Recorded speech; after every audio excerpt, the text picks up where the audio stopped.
mo, O Diyos, ang lingkod mo, na nagbabalik loob sa iyo. Bagamat di marapat, ay dumudulog sa'yo upang makamtan ang awa mo. Ang diwa ko'y naninimdim kung malayo sa'yo.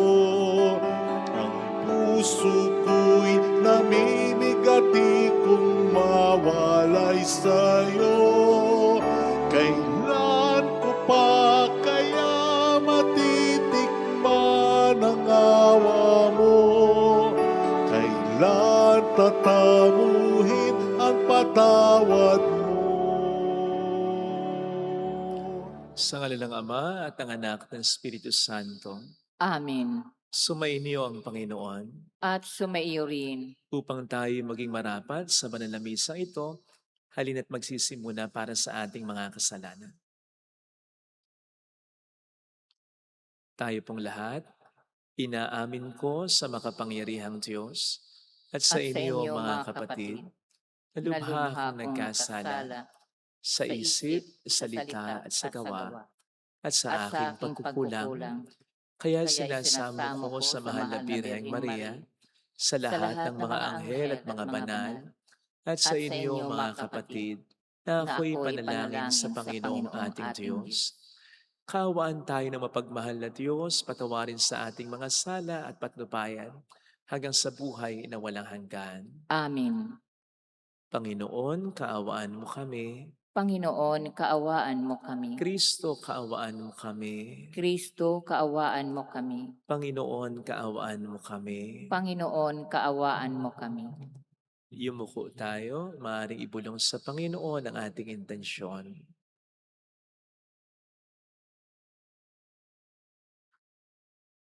Manalangin tayo. Ama naming makapangyarihan, ang sanlibutan ay iyong binabago sa mga pagdiriwang namin sa iyong pagsakip sa tao. Umunlad nawa ang iyong sambayanan sa iyong mga pamanang pangmagpakailanman at huwag nawang magdahop sa iyong tulong sa kasalukuyan sa pamamagitan ni Jesucristo kasama ng Espiritu Santo magpa sa walang hanggan. Amen. Ang salita ng Diyos mula sa aklat ni Propeta Isaias. Ang sabi ng Panginoon, ako ay lilikha, isang bagong lupa at isang bagong langit. Mga pangyayaring pawang lumipas na ay di na babalik. Kaya naman kayo'y dapat na magalak sa aking nilalang. Yamang nilikha ko itong Jerusalem, lang aking pakay maging kagalakan ng mga hinirang. Ako mismo'y magagalak dahil sa Jerusalem at sa kanyang mamamayan. Dooy walang panambitan o kaguluhan. Dooy wala ng sanggol na papanaw. Lahat ng titira roon ay mabubuhay ng matagal. Ituturing pa rin na kabataan pa ang edad 100. Ang hindi umabot ng gulang na ito ay pinarusahan. Magtatayo sila ng mga tahanang kanilang titirhan. Sa tanim na ubas ay sila ang aani. Ang salita ng Diyos. Salamat sa Diyos. Poong sa akin nagligtas, ang dangal mo'y aking galak. Poong sa akin nagligtas, ang dangal mo'y aking galak. O Panginoon ko, sa iyong ginawa, kita'y pinupurit, ako'y iniligtas. Kaya kaaway ay di na nakuhang matuwa't magalak. Mula sa libingang daigdig ng patay, hinango mo ako at muling binuhay. Ako nakasama nilang napabaon sa kailaliman. Poong sa akin nagligtas, ang dangal mo'y aking galak. Purihin ang puon, siya ay awitan ng lahat ng tapat na mga hinirang. Iyong gunitain ang mga ginawa ng Diyos na banal. Ang kanyang ginawa ay alalahanin at pasalamatan. Hindi magtatagal, yaong kanyang galit at ang kabutihan niya'y walang wakas. Ang abang may hapis at tigmak sa luha sa buong magdamag. Sa bukang liwayway ay wala ng lungkot, kapalit ay galak. Poong sa aking nagligtas, ang dangal mo'y aking galak. Kaya't ako'y dinggin, ikaw ay mahabag sa akin, o poon, ako ay pakinggan. Mahabag ka, poon, ako ay dinggin mo at iyong tulungan. Nadama ko'y galak ng iyong hubarin ang aking panluksa. Sa pasasalamat sa iyo, o poon, ay di magsasawa. Poong sa aking nagligtas, ang dangal mo'y aking galak.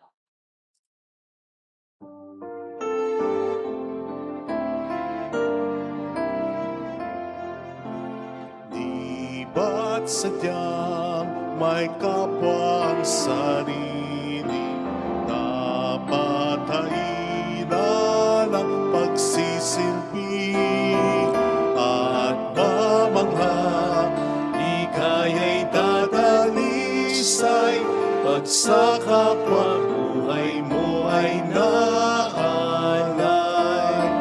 Bawat galing gamitin sa paglingap, laging damhin kung may naghihirap.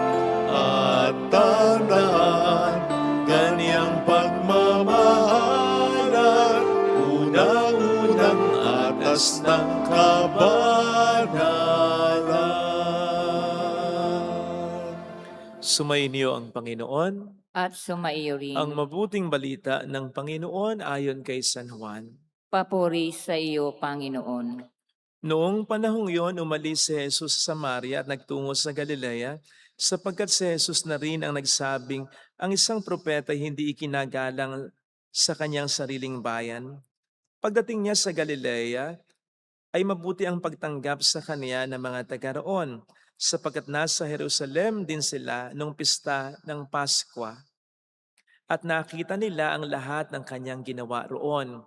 Nagpunta uli si Jesus sa Cana, Galilea. Doon niya ginawang alak ang tubig. Doon naman sa Capernaum ay may isang mataas na pinuno ng pamahalaan at may sakit ang kanyang anak na lalaki. Nang mabalitaan niyang bumalik si Jesus sa Galilea mula sa Judea, pinuntahan niya ito. Pinakiusapan niya itong pumunta sa Capernaum at pagalingin ang kanyang anak na naghihingalo. Sinabi sa kanya ni Jesus, hanggat hindi kayo nakakakita ng mga palatandaan at mga kababalaghan, hindi kayo mananampalataya. Ngunit sinabi ng pinuno, tayo na po, Ginoo, bago mamatay ang aking anak. Sumagot si Jesus, umuwi na kayo, magaling na ang inyong anak. Naniwala ang lalaki sa salita ni Jesus at umuwi nga siya. Sa daan pa'y sinalubong na siya ng kanyang mga alipin at sinabing magaling na ang kanyang anak. Tinanong niya sila, anong oras siya gumaling? Siya po'y inibsan ng lagnat kahapong mag-aalauna ng hapon.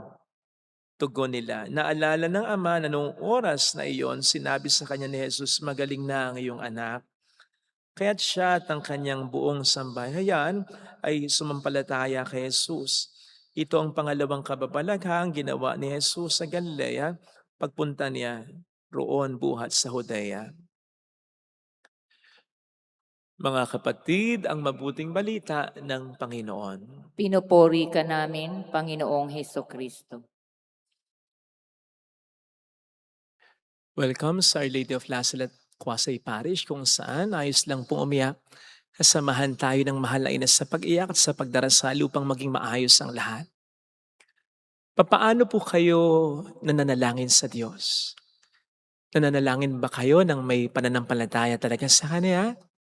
Naniniwala ba talaga kayo sa salita niya kahit wala pa kayong nakikitang resulta? Narinig po natin sa ating mabuting balita ang pakikiusap ng isang ama kay Kristo para sa kanyang anak na naghihingalo na. Dito po natin una makikita ang katotohanan gagawin ng isang magulang ang lahat para sa kanyang anak.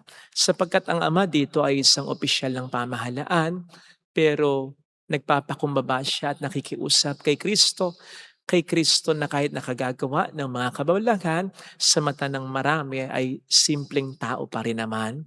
And besides, malayo ang lugar niya, ang Capernaum, sa kinaroroonan ni Kristo dito sa Galilea. Mayroong 32 kilometers ang layo ng dalawang lugar. Yun nga lamang, hindi siya pinagbigyan ni Kristo eh. Basta, sinabi na lang sa kanya, umuwi ka na at magaling na ang anak mo. Kung kayo po ang nasa kalagayan niya, hindi po kaya pakiusapan niyo ang Panginoon na magbago pang isip niya na sumama sa inyo.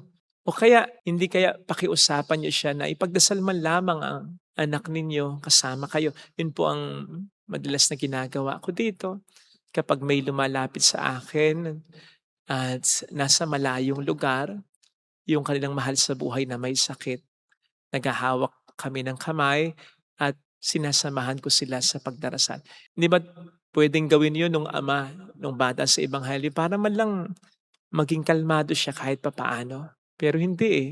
Naniwala na agad siya. Kasi sinabi ni Kristo sa kanya, na walang drama, walang seremonyas, walang dagdag assurance. Basta, pinaniwalaan niya kung ano yung sinabi ng Diyos na si Jesus sa kanya. And that's faith. Pananampalataya po yun. Sabi nga po sa letter to the Hebrews, 11 verse 1, ang pananampalataya ay katiyakang mangyayari ang ating inaasahan at paninindigan sa mga bagay na hindi pa natin nakikita. In other words, ang pananampalataya ay yung maniwala ka na kahit wala pa tayo nakikitang resulta. Yun ang pinakita nung ama sa mabuting balita. Sipin po ninyo ang kanyang naging reaksyon. Hindi siya natulala na para bang nawala ng gana, na para bang naisip niya o nasabi niya sa kanyang sarili, ganun lang yun. Ang layo ng nilakbay ko. Hindi siya sasama sa akin. At yun lang ang sasabihin niya. Pero pinaniwalaan niya yung narinig niya. In connection with this, buti sana kung malapit lang yung bahay niya eh. Makikita niya agad kung totoo nga ba yung sinabi sa kanya. Malayo eh. At kung tayo kaya yon, hindi kaya along the way, nandun yung paghinto natin, paminsan-minsan at pag-iisip na, balikan kaya natin si Jesus at pakiusapan ulit, baka magbagong isip niya. At hindi kaya along the way, humanap din tayo ng mga tao na pwedeng tumulong sa atin, mga doktor, mga albularyo, di ba? Ganyan tayo eh. Or someone to console us. Hindi ganun yung ama eh, sa mabuting balita. Dire-diretso siya sapagkat naniwala siya sa sinabi ng Panginoon sa kanya. Again, yun ang pananampalataya. Mga kapatid, at times kapag may hinihiling tayo sa Diyos, gusto natin agad may makitang resulta or at least may gawin siya kahit papaano na konektado sa ating hinihiling sa Kanya. But faith is not seeing first. True faith is trusting first. Magtiwala muna tayo. At yung pagtitiwala na yon, hindi dapat sa una lang, kundi dapat tuloy-tuloy. Kahit wala pa tayong nakikitang magandang nangyayari o magandang resulta, sapagkat hindi ibig sabihin wala tayong nakikita, ang Diyos ay wala nang ginagawa talaga. Narinig naman po natin na napatunayan nung ama sa Ebanghelyo na pinagaling ng Panginoon ang anak niya dun sa oras kung kailan sinabi sa kanya na ito'y magaling na talaga. Which means, sa una pa lang na paghiling natin, ang Diyos ay may ginagawa na. Ang Diyos ay kumikilos na kahit wala pa tayong nakikitang magandang resulta. Kaya tama na patuloy tayong sumampalataya. Maging ganito rin po sana tayo. Let us walk by faith and not by sight, sapagkat ang Diyos ay tapat sa salita niya. Sa kaso ng opisyal sa Ebanghelyo, sa salitang narinig niya na magaling na yung anak niya. Now, hindi man natin marinig sa ating panalangin na sinasabi ng Panginoon, magaling na tayo, magaling na ang mahal natin, makakaahon na tayo sa trabaho, sa negosyo, maayos na ang pamilya natin, magbabago na ang mahal natin. Huwag nating kakalimutan na may sinabi na siya sa atin. Sinabi niya sa atin na mahal niya tayo, na hindi niya tayo kalilimutan, na hindi niya tayo pababayaan, that no weapon formed against us shall prosper, that He has good plans for us. Paniwalaan natin yon sapagkat hindi natin masusubukan ng Panginoon. Pag nagsalita siya, tinutupad niya, lalo na kung tayo maniniwala sa Kanya. Hindi niya bibiguin ang ating pananampalataya. Amen. Lagay natin ang ating kanang kamay sa tapat ng ating puso.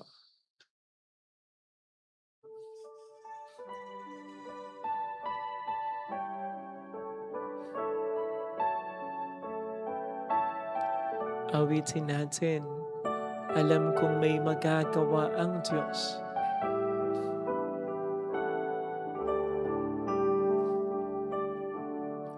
Alam kong may magagawa ang Diyos. Alam kong may magagawa ang Diyos. Alam kong Walang may imposible sa magagawa ang Diyos. Kung ako'y magtatapat, Kung ako'y magtatapat sa Kaniya'y maglilingkod. sa Kanya'y maglilingkod. Alam kong may magagawa ang Diyos. Alam kong may Hindi ako magdududa. magagawa ang Diyos. Alam kong diringgin ng Diyos ang samo ko, Alam kong sapagkat anak niya ako. diringgin ng Diyos Alam niya ang ang pinagdaraanan ko. samo ko. Alam kong diringgin ng Diyos ang samo ko. Alam kong diringgin ng Diyos ang Sapagkat siya ang samo ko. lakas ko, alam niyang wala akong magagawa kung wala siya sa buhay. Kung ako'y Sa Kaniya'y maglilingkod. magtatapat sa Kanya'y maglilingkod. Alam kong diringgin ng Diyos ang Alam samo ko. kong diringgin ng Diyos Pumikit tayo. ang samo ko. Panginoon, naniniwala ako sa iyo. Pero tulungan mo akong mapanindigan ito. Sapagkat may mga pagkakataong nagkukuli. Nagdududa ako. Hindi dahil sa hindi kakatiwa-tiwala, kundi dahil sa mahina ako. Nalulungkot ako, nadadala ako ng takot at ng pag-aalala ko. Ng galit ko, ng hinanakit ko. Tulungan mo po akong mapaglabanan ng lahat ng ito.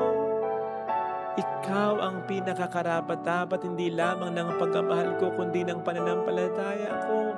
Hindi mo ko lolokohin. Alam ko yon, mapanindigan ko nawa yon.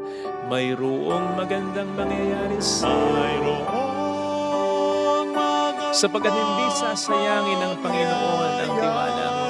Nagtataya, sumasampalataya ka sa Kanya, imposible na ipatalo ka niya. Basta huwag kang mawawala ng pag-asa. Mayroong magandang mangyayari. Huwag mong isipin ang problema at pagkatalo sa buhay mo ngayon ay panghabang panahon. sa'yo. Ibabangon ka ng Panginoon. Lalapit ka, Jesus. Kahit kamatayan ay nagagawa niya ng paraan. Walang problema ang hindi mo malalampasan sa tulong niya. Basta sumampalataya ka. Papuri sa Ama at sa Anak sa Espiritu Santo. Kapara na sa unang-una ngayon magpakailanman at magpasawalang hanggan. Amen.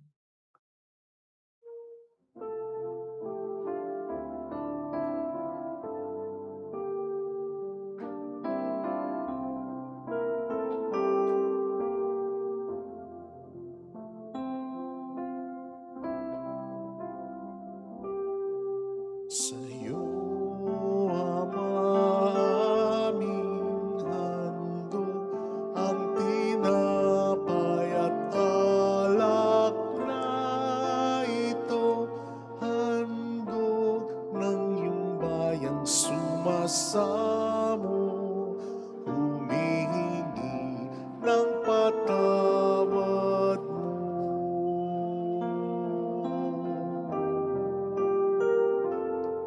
Sa pagsunod sa utos mo, nalulugod akong labis. Di masukat ang galak ko, pagkat aking iniibig. Sa'yo, Ama, aming handog ang tinapay at alak na ito. Handog ng iyong bayang sumasamo, humihingi ng patawad mo. Manalangin tayo, pang ating handog ay maging kalugod-lugod sa Diyos Amang makapangyarihan. Tanggapin nawa ng Panginoon itong paghahain sa iyong makamay sa kapurihan niya at karangalan sa ating kapakinabangan at sa buong sambayanan niyang banal.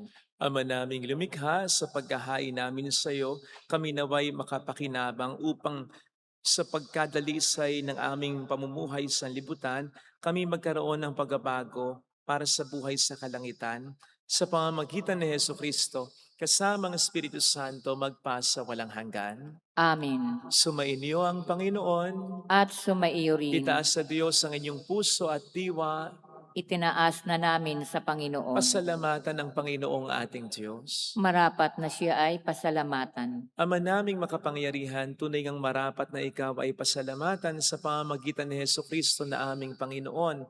Sa aming kusang pagtitiis ng hirap, tinutulungan mong aming maitumpak ang kinamihas ng pagsalungat sa pananagutang iyong iniatas. Sa aming pagtulad sa anak mong mahal na nagpakasakit para sa tanan, ang pag-isikap namin iyong kinalulugdan at ang pagkapakabuti namin iyong ikinararangal. Kaya kaisa ng mga anghel na nagsisiawit ng papuri sa iyo ng walang humpay sa kalangitan, kami nagbubunyi sa iyong kadakilaan. Santo, Santo, Santo, Panginoong Diyos ng mga hukbo, napupuno ang langit at lupa ng kadakilaan mo. Hosana sa kaitaasan. Pinagpala ang naparirito sa ngalan ng Panginoon. Hosana sa kaitaasan. Ama naming banal, ikaw ang bukhal ng tanang kabanalan, kaya't sa pamamagitan ng iyong Espiritu gawin mong banal ang mga kaloob na ito upang para sa amin ay maging katawan at dugo ng aming Panginoong Hesu Kristo. Bago niya pinagtiis ang kusang loob na maging handog, hinawakan niya ang tinapay, pinasalamatan kaniya, pinagati-hati niya iyon, niabot sa kaniyang mga alagad at sinabi, "Tanggapin ninyong lahat ito at kanin. Ito ang aking katawan na ihahandog para sa inyo."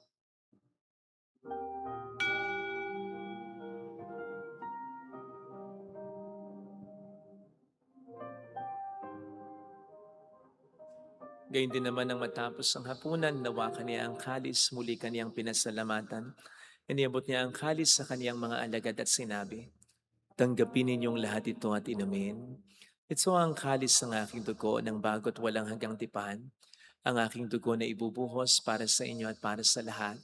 Sa ikapagkapatawad ng mga kasalanan, gawin niyo ito sa pag-alala sa akin."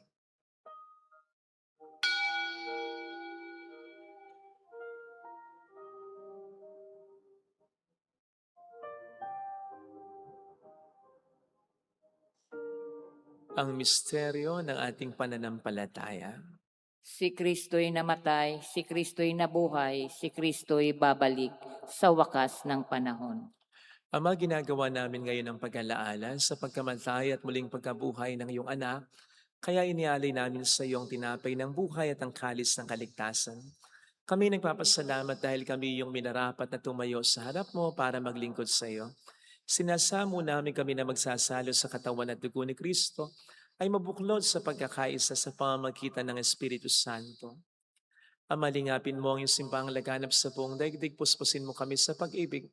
Kaisa, niliyo na aming Papa ni Dennis sa aming obispo at ang tanang kaparian. Alalahanin mo ang mga kapatid naming nahimlay nang may pag-asang sila'y muling mabubuhay. Kaawaan mo sila at patuloyin sa iyong kaliwanagan. Kaawaan mo at paging tapatin kaming lahat na makasalo sa iyong buhay na walang wakas. Kaisa ang mahal na birhen ng Lasalet, ang ina ng Diyos, isanuse ang kabiyak ng kanyang puso lahat ng mga banal na namuhay dito sa daigdig ng kalugod-lugod sa iyo. May pagdiwang naman namin ang pagpupuri sa ikararangal mo sa pamamagitan ng iyong anak na aming Panginoong Hesu Kristo. Sa pamamagitan ni Kristo, kasama niya at sa Kanya, ang lahat ng parangal, papuri ay sa iyo, Diyos Amang makapangyarihan, kasamang Espiritu Santo magpasawalang hanggan.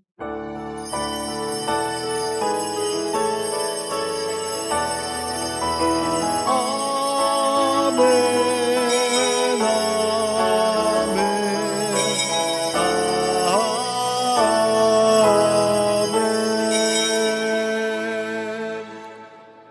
Tumawag tayo sa ating Ama.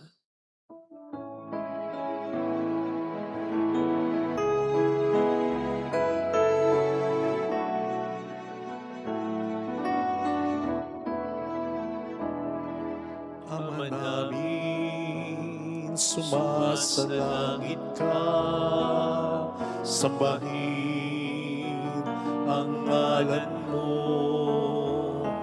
mapasa amin ang kaharian mo, sundin ang loob mo dito sa lupa para nang sa langit. Bigyan mo kami ngayon ng aming kakanin sa araw, at patawarin mo kami sa aming mga sala, para ng pagpapatawad namin sa nagkakasala sa amin.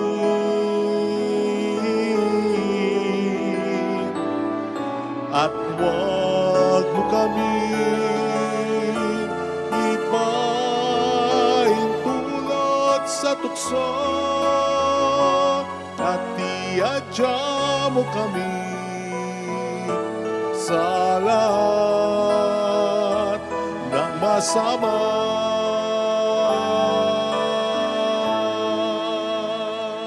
Hiniling namin kami adya sa lahat ng masama, pagkalooban ng kapayapaan araw-araw, iligtas sa kasalanan, samantalang aming pinaghahandaan ang dakilang araw ng pagpapahayag ng tagapagligtas naming sa Hesus Kristo.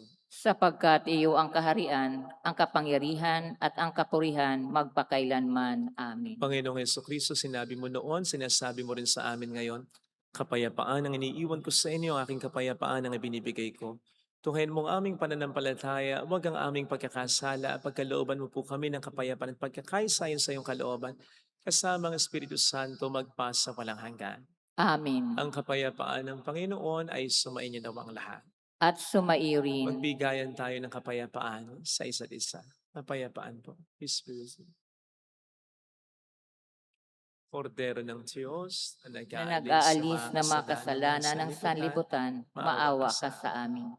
Kordero ng Diyos na nag-aalis ng mga kasalanan ng sanlibutan, maawa ka sa amin. Kordero ng Diyos na nag-aalis ng mga kasalanan ng sanlibutan, ipagkaloob mo sa amin ang kapayapaan.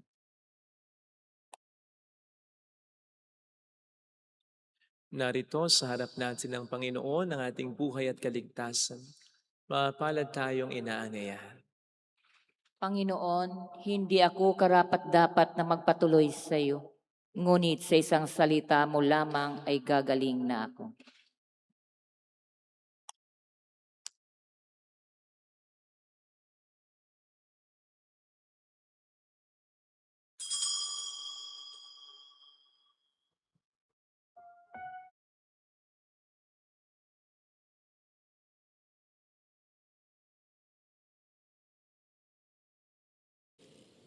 Panalangin. Panalangin para sa espiritual na pakikinabang. Panginoong Hesus, ako ay naniniwala na ikaw ay nasa kabanal-banalang sakramento. Iniibig kita ng higit sa lahat at ninanasa kong tanggapin ka sa aking kaluluwa. Sapagkat sa mga sandaling ito, hindi kita matatanggap sa sakramento. Tumuloy ka sa Espiritu sa aking puso. Niyayakap kita na parabang naririto ka na. Inaalay ko ng buong buo ang aking sarili sa iyo. Huwag mong hayaang mawalay ako sa iyo. Amen.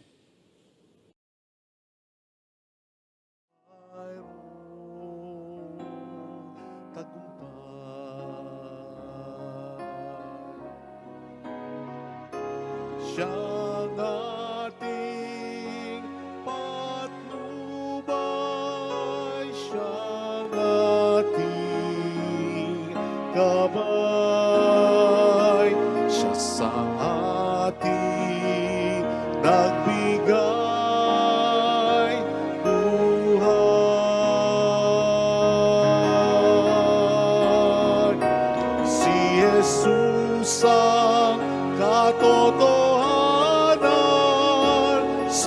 Jesus ang daan, siyang ating Panginoon, magpakailan paman.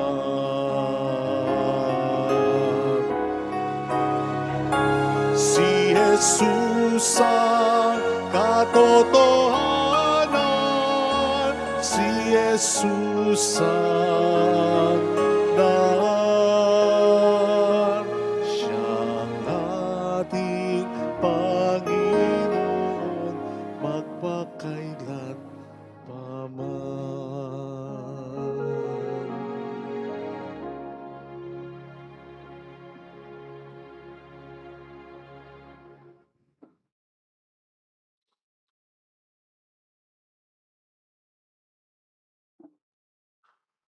Manalangin tayo.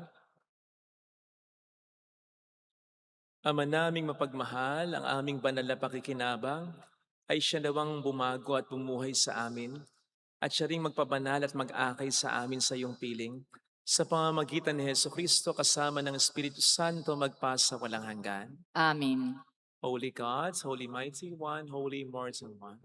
Have mercy on us and on the whole world. Holy God, Holy Mighty One, Holy Immortal One. Have mercy on us and on the whole world. Holy God, Holy Mighty One, Holy Immortal One. Have mercy on us and on the whole world. Jesus, King of Mercy, We trust in you.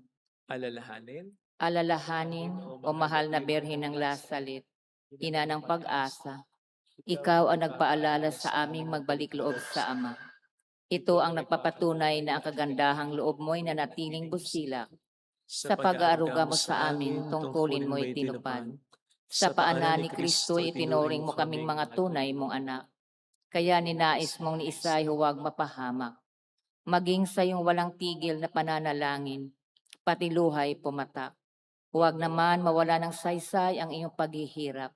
Hiling nawa namin sa iyo, o aming inang liyag, na matapos ang pakikibaka namin sa mundong ito, at sa pananatili naming tapat kay Kristo, sa kapurihan mo'y makibahagi kaming ganap, upang kung nasaan ka ngayon, ay maparoon din kaming lahat, at ang kaganapan ng kaluwalhatian ng Diyos Amay, tuluyang matupad siya nawa. mahal na Birhen ng Lasalet, ay kapagkasundo ng mga makasalanan.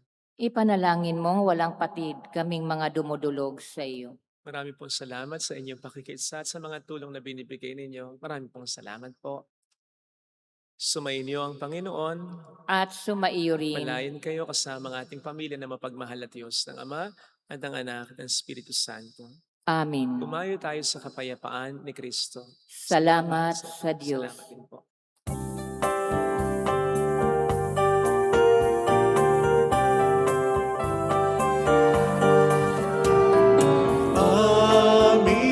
Aming iniaalay ang pag-ibig na walang kapatan. O kay sarap mabuhay kung may nagmamahal, pagmamahal na tunay at laging naisay. Ang Birhen kong umibig ay walang sintamis, pagsintang sakdalinis sa'yo hanggang langit. O Birhen, Birheng mahal, sa awit at sa dasal, aming iniaalay ang pag-ibig na walang